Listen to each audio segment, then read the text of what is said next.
Hello, my name is Jamie, and I did have like 4 videos on my channel, but it was with weight loss, and I didn't really go through with it because I have a daughter. She's 2 years old, and I didn't think that it would be a good idea having the weight loss surgery because I wouldn't be able to take care of her the way I need to. So I just deleted those videos. But I am happy to announce that we are expecting baby number 2. I don't know if it's a boy or a girl yet. I'm only 10 weeks, 11 weeks tomorrow. But it's going to be due August 19th of this year. And we are so excited. We cannot wait. It's a blessing for sure. But a little backstory, back in last year, like last February,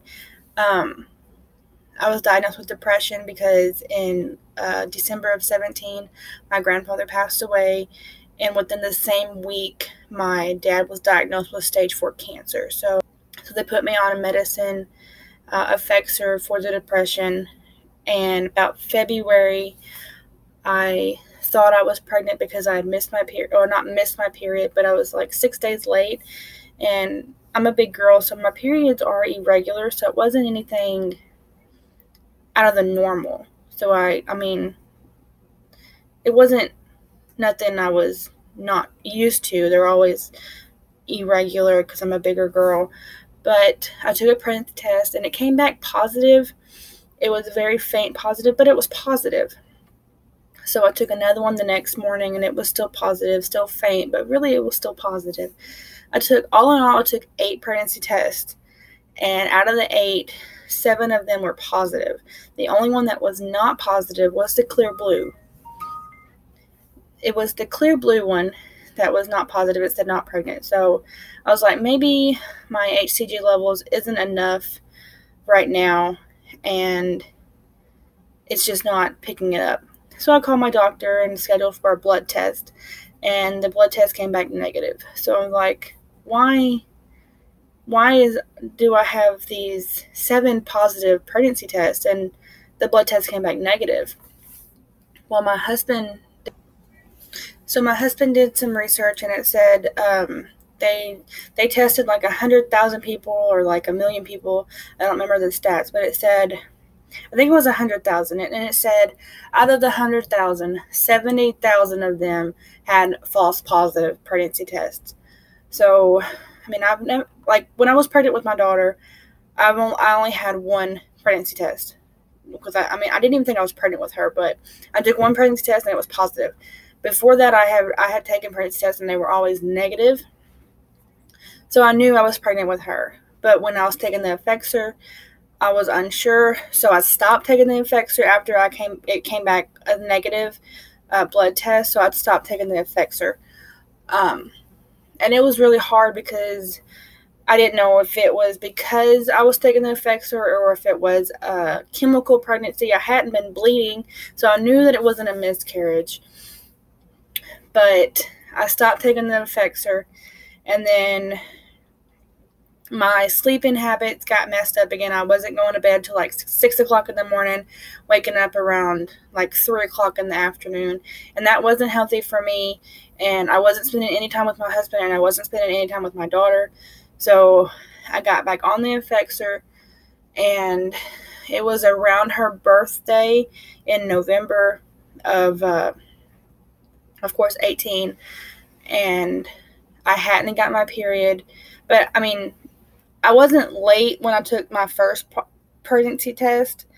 I think I was like 12 DPO.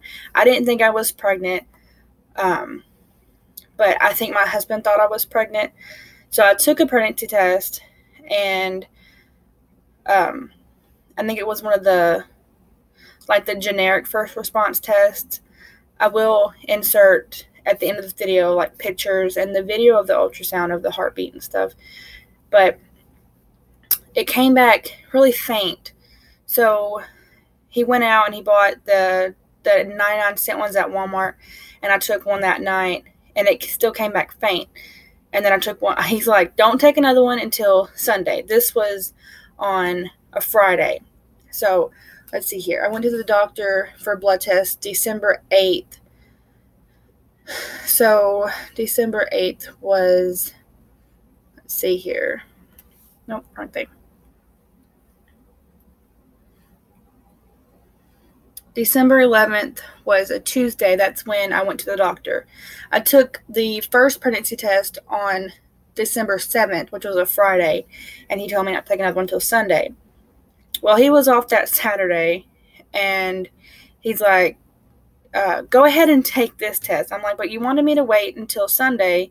He's like, go ahead and take it. So I took it, and again, it was another one of them dollar tests from Walmart. But I took it, and it came back a little darker. And I had taken one Effexor that Friday, and then when it came back a faint positive, I didn't take it that Saturday or that Sunday. But it came back darker than the one from Friday night and Friday morning. So on Monday, I called my doctor, and I asked, like the one that delivered my daughter, I asked them, and she was very rude with me, but I asked them if they did pregnancy test or a blood test, and she said, no, we don't do that. And she's like, why do you think you're pregnant? And I said, well, I've taken 3 pregnancy tests, and they came back positive. And she's like, well, if you took 3 pregnancy tests and they all came back positive, you're probably pregnant. And then I explained to her about February that I had taken 8, and out of the 8, 7 was positive, but the blood test came back negative. And she's like, well, I don't understand that. We don't do blood tests here. So I called a different doctor, and they said, we can see you on Tuesday for blood work. So I went to him, and I told him what was going on. I told him about what happened in February, and he said, we're going to do blood tests, and you should get the results back on tomorrow, which was the 12th. So he's like, we'll call you when we get your test results back tomorrow morning, and we'll go from there. So I said, okay. So they did blood work. We went home, and we were so anxious. We was like, I want to know. We want to know. We want to know. And when we left there, we had to go help my dad, with a friend. We were putting in a hospital bed for him. He's in a wheelchair. And but he's like, well, what did the doctor say? And we hadn't told anybody. Like, I told my mom and my best friend. But other than that, we hadn't told anybody. And my husband, he's like, it's just a female doctor. I looked at him. I'm like, babe, don't say that. And he's like, well, why'd you go there? And it's like, just a regular checkup. I hadn't been, excuse me, I hadn't been in a year. He's like, well, are you doing okay down there? I'm like, yeah, Dad, I'm doing fine. And so I was like, that's a close one. And so, and I forgot to say that the morning of the 11th, I went and I told Christian, my husband, to go to the dollar store down the street and get the clear blue test, the one that has yes or no, or yes, you're pregnant, no, you're not pregnant. I took it. I had to save my first urine, because I had to pee really, really bad, and he was taking his sweet little time. But I saved it, and he came back, and I dipped it for the 20 seconds, so you're supposed to. And we just waited and waited and waited, and it said pregnant. And I almost started crying. He almost started crying, but we still didn't want to get our hopes up. But the 12th came. He had to go back to work. I was sitting in the living room on the couch with my daughter, and it was like they opened up at 8 o'clock. So I gave them a little bit, and so then they didn't call me at 10:30. I called them, and she said, we haven't got your results back. We'll call you within the afternoon.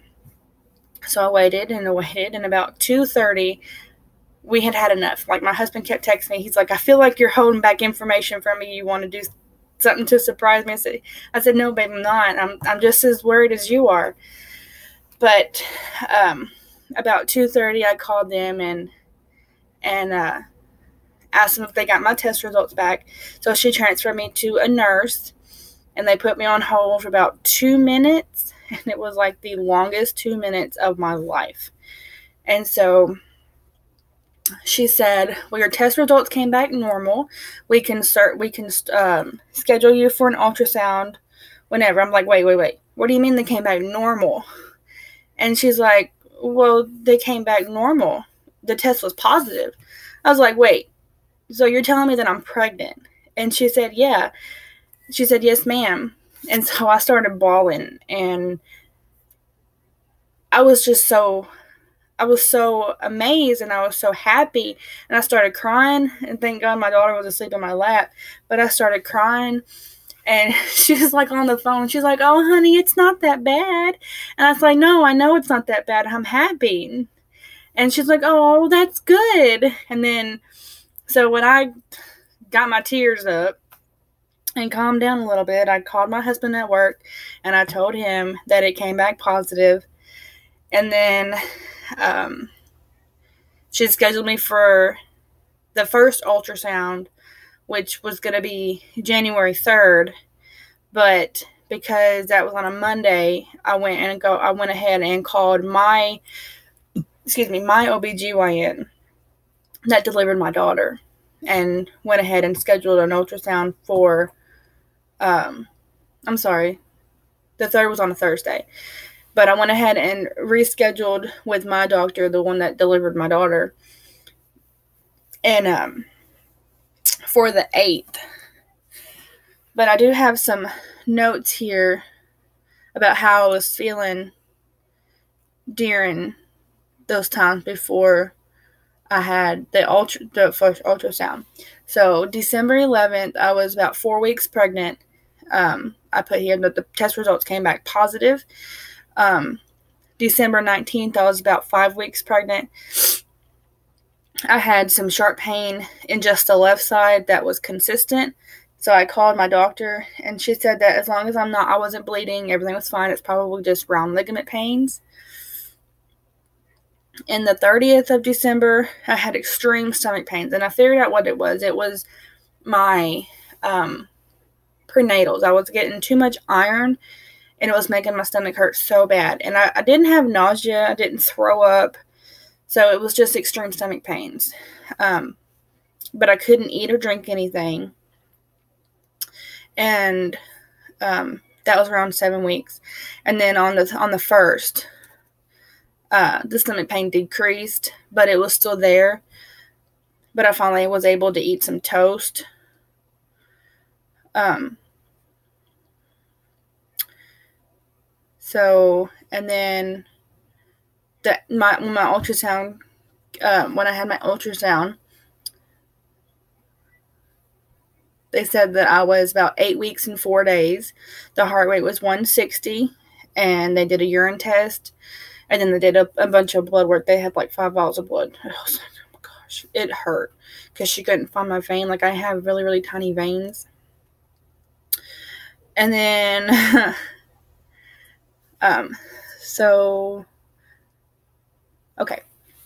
So when we found out on the 12th that the test results came back positive, we told everybody. Like, the first person that we told was my dad. We did this little funny thing. Like, I love to color, so I have this binder that has the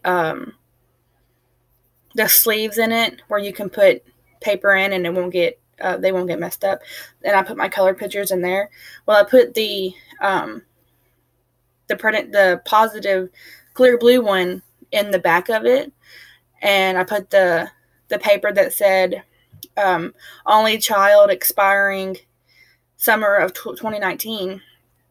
And I had my grandmother go through it, and she was so slow.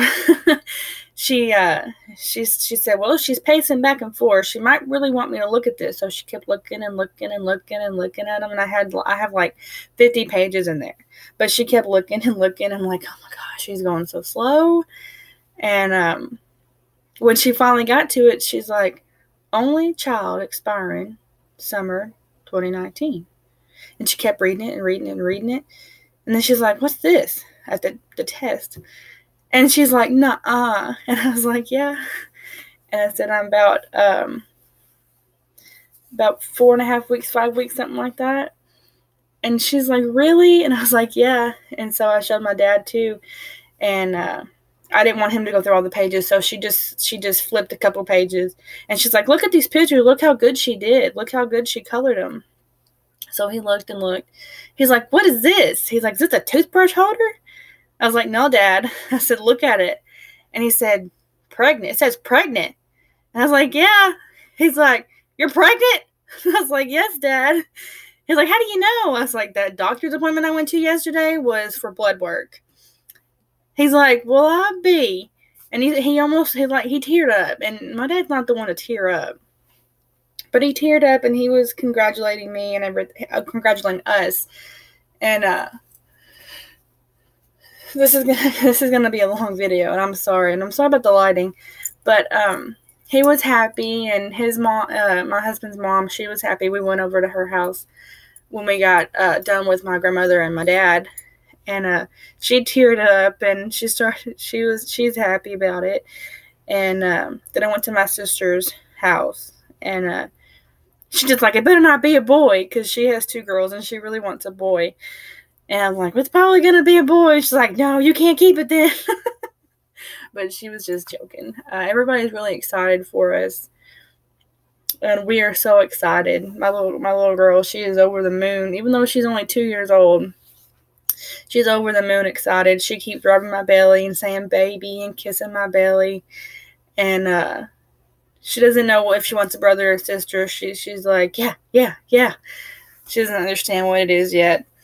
But, so, yeah, the stomach pains have been really, really bad. Like, my first pregnancy with her, it wasn't this hard at all. Like, I didn't have any stomach pains. I didn't have any nausea. I didn't have any problems. But with this one, it's like, oh my gosh. Like, I don't have any energy. And the first couple of weeks, I couldn't eat anything but like toast and drink water. And now I'm starting to get my appetite back. But I'm still so tired during the day, and I can't really fall asleep at night. And I don't know why.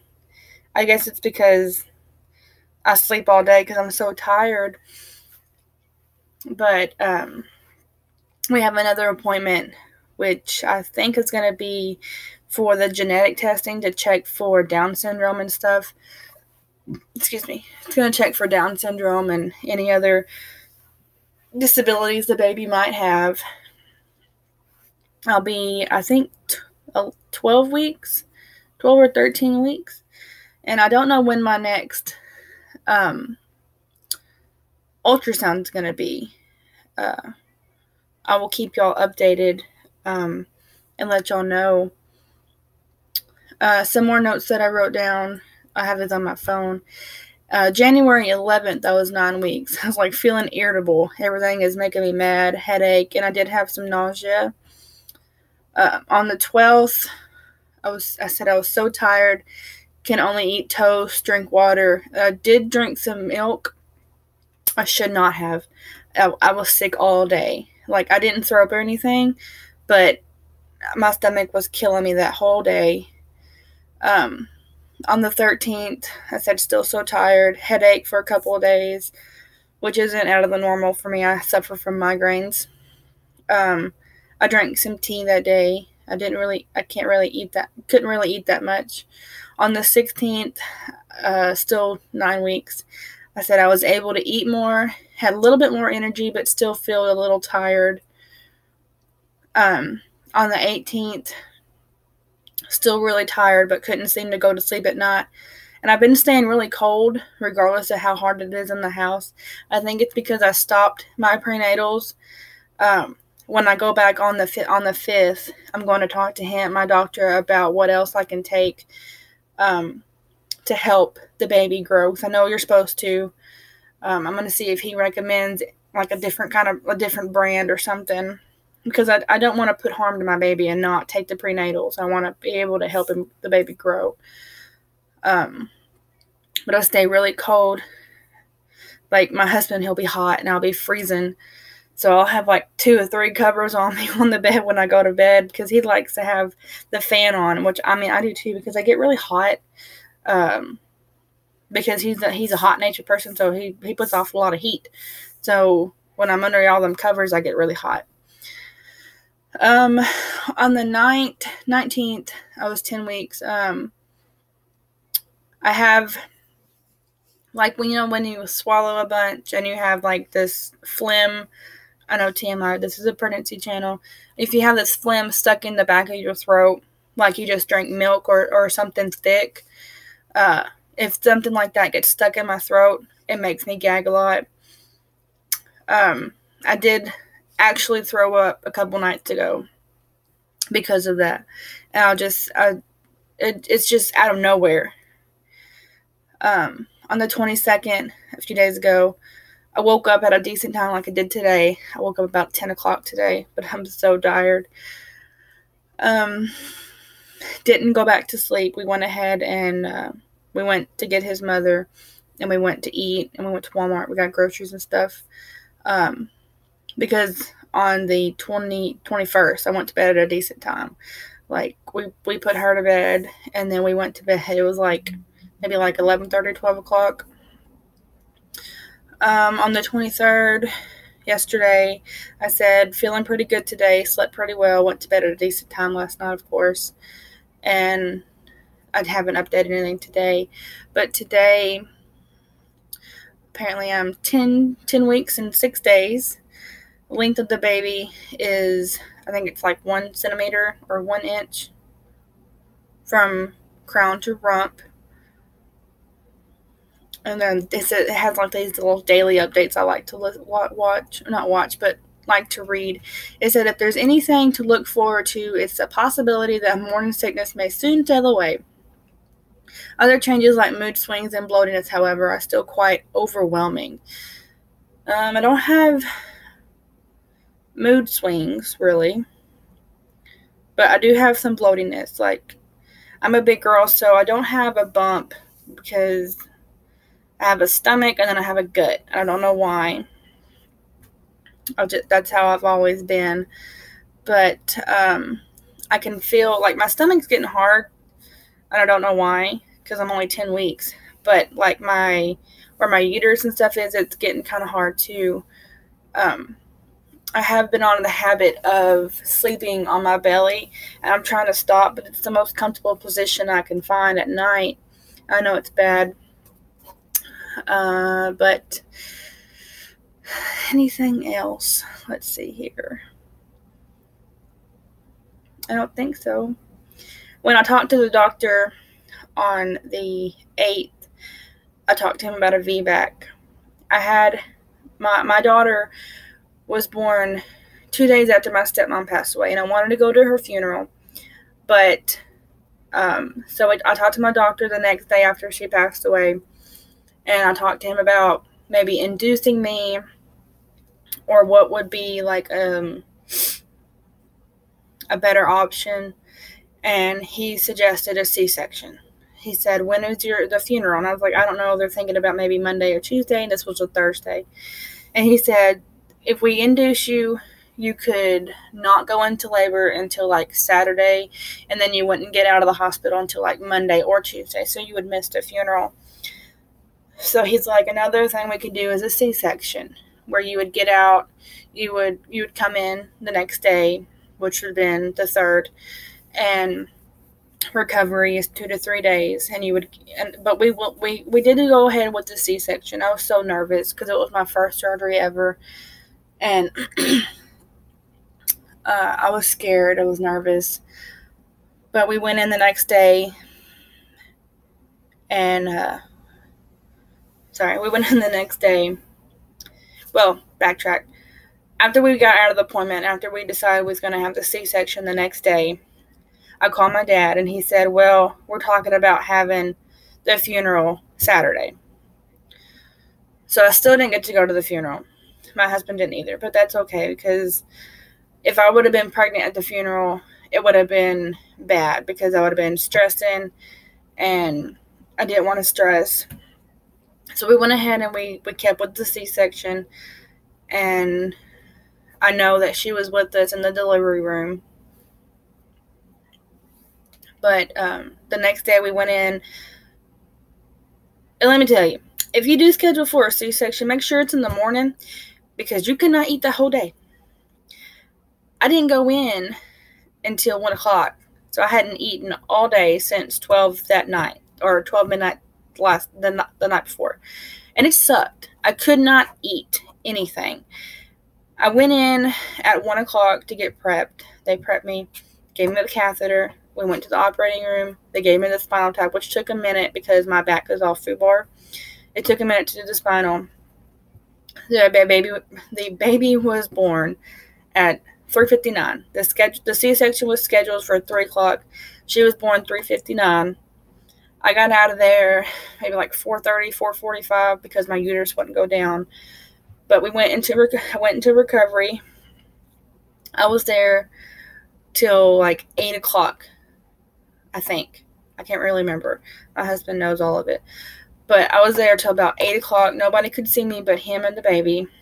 And everybody was upset. I don't know why they wouldn't go ahead and put me in my recovery room. I think it's because it was during shift change and they didn't want to have more paperwork or something.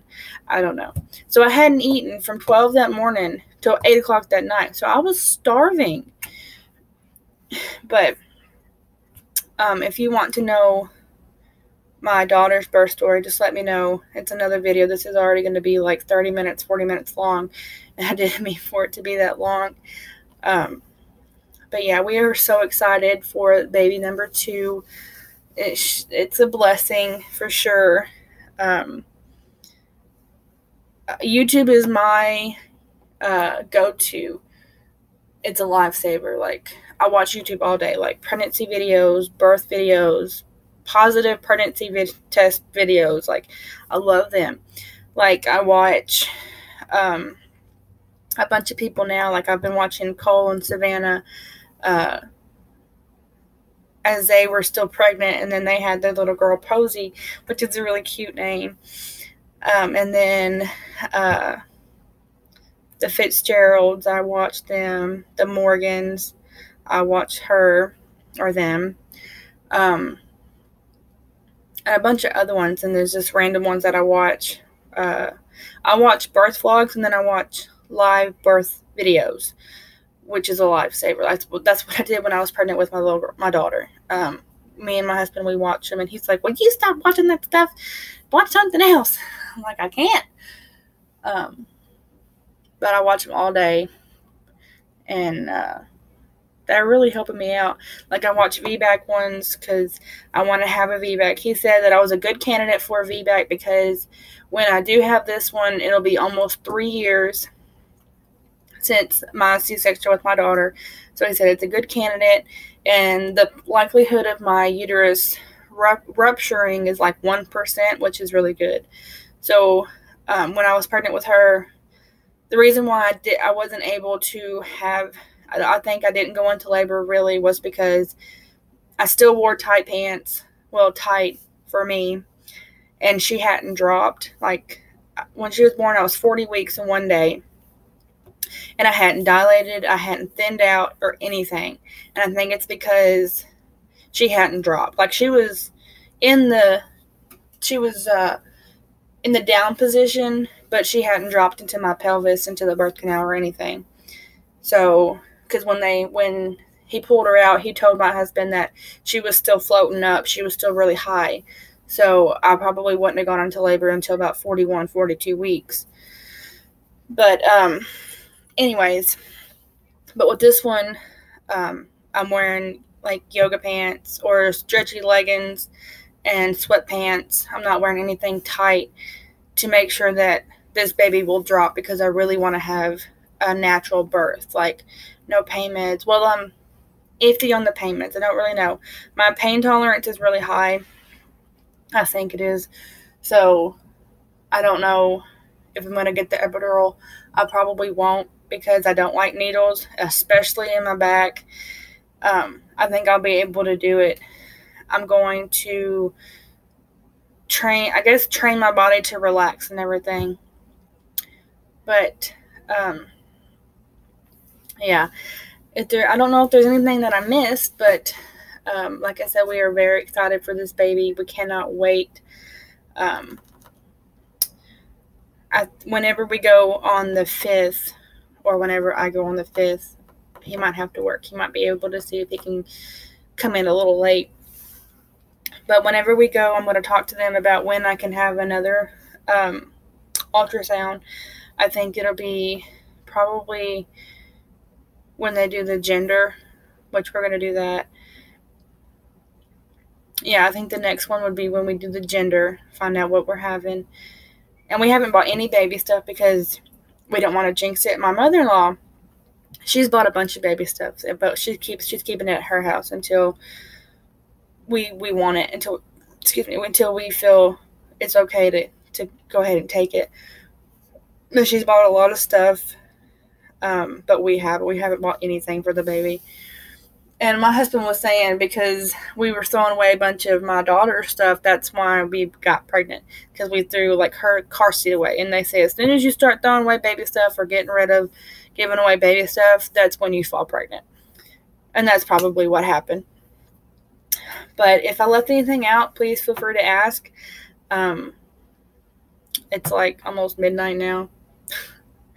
But if you want to continue this journey with me, please consider subscribing and hitting that bell so you get notifications whenever we upload another video. I don't think it'll be my husband because he doesn't like doing videos, so it'll just be me, and maybe like I'll say what he wants me to say for him, and then maybe sometime you might be able to meet my daughter. But I will insert some pictures and then a video of the baby's heartbeat. The video is kind of wonky because I don't know why, but I do have the video of the heartbeat, and the doctor saying that it's 160, so it's good. But if there's anything else you want to see, like if you want me to upload just the whole video of the ultrasound, I will. But like I said, if you want to continue this journey with us, please consider subscribing. Ask me any questions if you want to. I do have I don't know if I have my Facebook, but I do have my Twitter, Instagram, linked in my bio. But like I said, thank you all for watching, and I hope y'all have a very blessed night and a blessed day tomorrow. Thank you.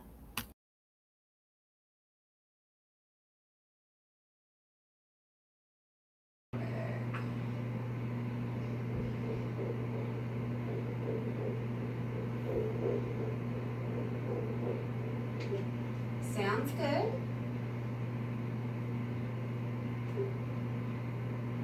160, which is great.